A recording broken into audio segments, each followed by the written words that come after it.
এই শোন, আজকে তোকে অঙ্ক রেজাল্ট দিব। আমার চশমাটা কই? যারা যারা আজকে রেজাল্ট খারাপ করছস তাকে আজকে খবর আছে।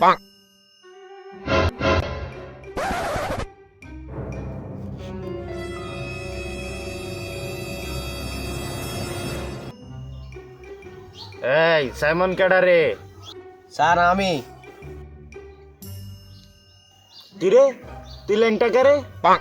স্যার আমি তো খেতে কাম করতাম, লাভবা কইছে রেজাল্ট দিবি, আল্লাহরে হাঁটাই দিছে। ও আচ্ছা, তুই অঙ্কতে 10 পাইছস।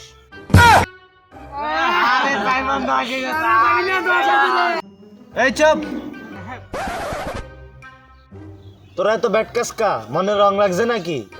ক্লাসে সবচেয়ে বেশি নাম্বার সাইমনেই পাইছে। এই চুপ, তুই আসস কা? তুই কোন দি ভালো রেজাল্ট করছস? বহুত হয়েছে তো গো, এবার আমার কাম শুরু করি।